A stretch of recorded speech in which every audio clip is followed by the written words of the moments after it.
Ibu bapak, saudara-saudari yang dikasihi oleh Tuhan, Shalom. Selamat berjumpa kembali dalam Renungan Harian Katolik Paroki Tomang, Jakarta. Hari ini hari Jumat, tanggal 31 Mei tahun 2024. Tema renungan kita hari ini adalah kecerdasan spiritual. Ibu bapak, saudara-saudariku yang dikasihi oleh Tuhan, kiranya Bapak, Ibu, Saudara-saudari pernah mendengar nama Santa Teresa dari Kalkuta atau Bunda Teresa dari Kalkuta.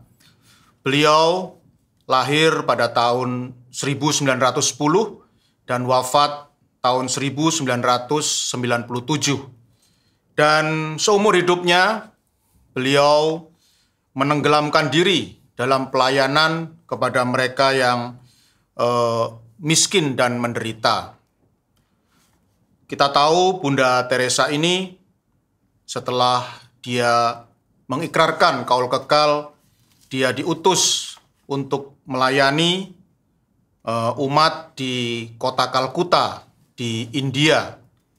Ketika Bunda Teresa ini datang di kota Kalkuta, dia menjadi sempat bingung ya, di awal-awal kedatangannya dia sempat bingung apa yang harus dia lakukan di kota Kalkuta yang begitu ramai dan hiruk pikuk.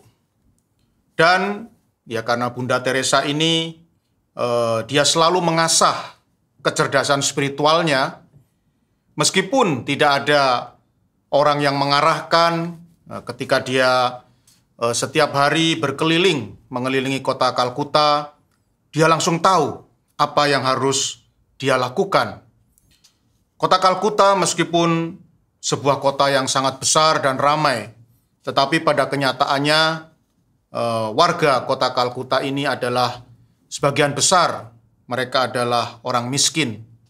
Dan saking miskinnya, ketika ada anggota keluarga yang kedapatan mengidap sakit kusta atau sakit lepra, maka karena begitu miskin, mereka tidak bisa mengantar anggota keluarganya yang terkena sakit kusta ini ke rumah sakit ya, atau membeli obat. Maka ya digeletakkan begitu saja di pinggir jalan, di trotoar-trotoar, ya, di emperan-emperan toko. Ya. Dan pemandangan ini sungguh sangat mengenaskan. Tetapi anehnya, bahkan pemerintah pun tidak tanggap dengan persoalan ini.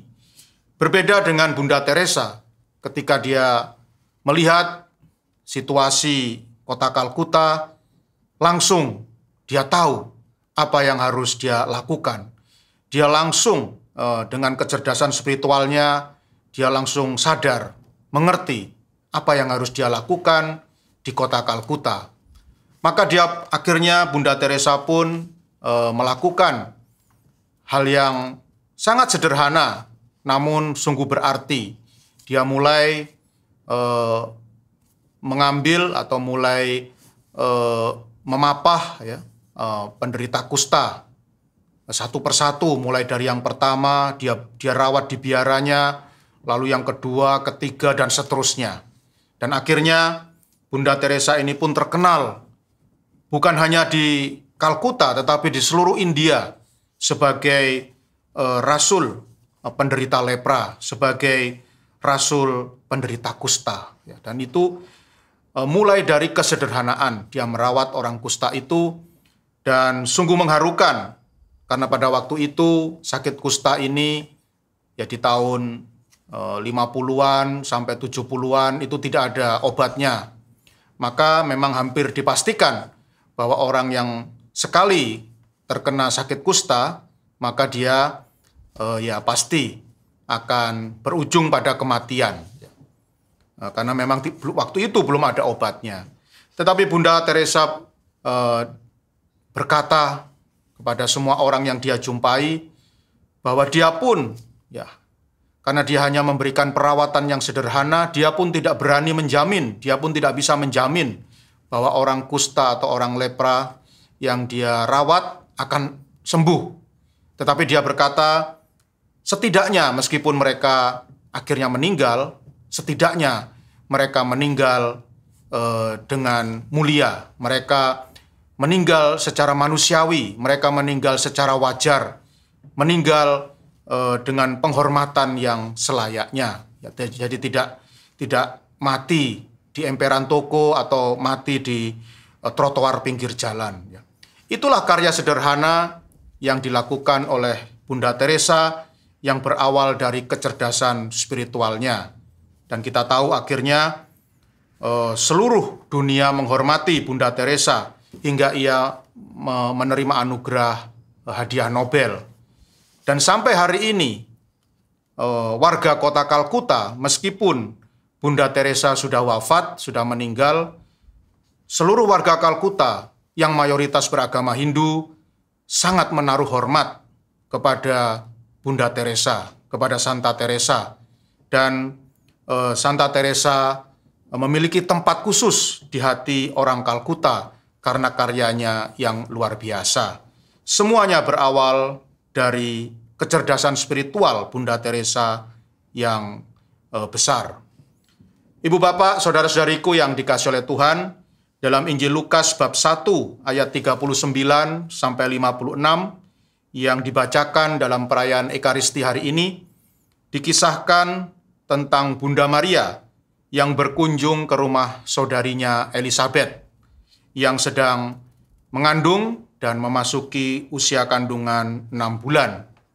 Dan kita tahu pada waktu itu Maria pun sebenarnya sedang mengandung sesuai dengan pesan dari malaikat Gabriel.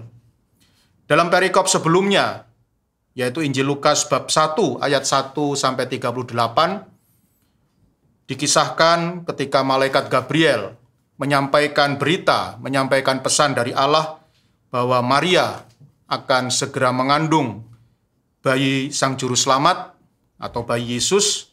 Pada saat itu, malaikat Gabriel juga menyampaikan bahwa saudari Maria yang bernama Elizabeth sedang mengandung dan usia kandungannya memasuki usia bulan yang ke-6. Dan pada waktu itu, ya kalau kita membaca perikopnya, malaikat Gabriel tidak pernah memerintahkan Maria untuk pergi menolong atau membantu Elizabeth. Tidak ada disebutkan di situ.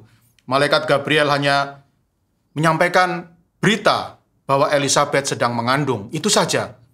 Tetapi Bunda Maria adalah seorang wanita yang memiliki kecerdasan spiritual yang luar biasa. Dia mengerti apa yang harus dia lakukan. Maka ketika dia mendapatkan informasi dari malaikat Gabriel bahwa Elizabeth sedang mengandung, maka dia pun tanpa berpikir panjang, ya tanpa terlalu lama berpikir, ya atau kalau bahasa Jakarta nggak pakai lama, ya. Jadi Bunda Maria ini nggak pakai lama, dia langsung bergegas pergi ke rumah Elizabeth. Dan Injil bersaksi bahwa Maria melayani Elizabeth selama 3 bulan sampai anak yang ada di kandungannya lahir. Dan sikap Maria ini, ketulusannya, spontanitasnya dalam berbagi kasih sangat dikagumi oleh Elizabeth. Dalam perikop Lukas bab 1 ayat 39 sampai 56, Injil bersaksi bahwa Elizabeth mengalami sukacita yang luar biasa, kegembiraan yang luar biasa. Dan dia berkata, bagaimana mungkin ya Bunda Tuhan yang begitu agung datang mengunjungi dia. Ya, ini sebuah ungkapan sukacita yang luar biasa dari Elizabeth. Dan bahkan karena cinta kasih yang begitu meluap-luap dari hati Maria, bahkan Yohanes Pembaptis yang masih ada di dalam kandungan Elizabeth, Injil bersaksi bahwa Yohanes Pembaptis ini, ya meskipun masih ada di dalam kandungan Elizabeth, dia bisa merasakan getaran cinta yang begitu besar dari Maria. Dan dikisahkan dalam Injil, bahkan sampai bayi yang ada di dalam kandungan Elizabeth ini melonjak kegirangan. Ya. Nah, maka kalau bayi yang ada di dalam kandungan Elizabeth saja melonjak kegirangan, apalagi Elizabeth sendiri, ya, dia pasti dipenuhi dengan sukacita yang luar biasa.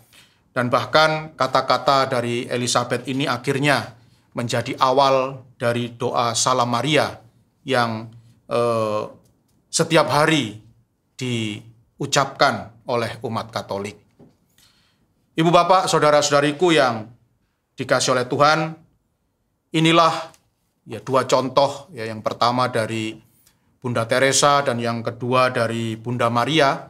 Mereka adalah dua pribadi yang selalu rajin mengasah kecerdasan spiritualnya.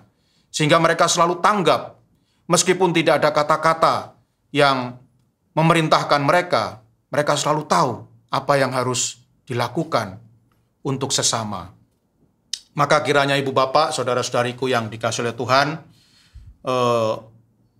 mengasah kecerdasan intelektual itu memang sangat penting. Ya, kita belajar ini itu, kita banyak belajar tentang segala hal, kita juga banyak membaca buku demi untuk mengasah kecerdasan intelektual kita.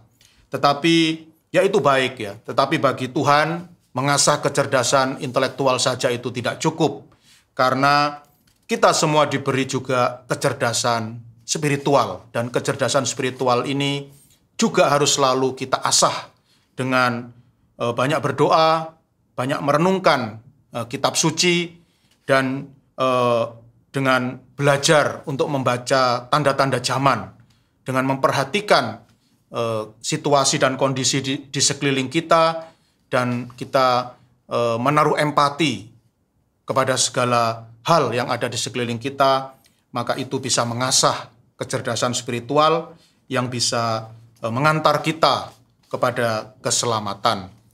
Semoga kita bisa meneladani Bunda Maria yang sungguh-sungguh memiliki kecerdasan spiritual yang tinggi, dan kita pun boleh seperti Bunda Maria yang memiliki hidup yang selalu dipenuhi oleh sukacita, dan bahkan hidupnya sendiri mendatangkan sukacita bagi semua orang. Tuhan memberkati.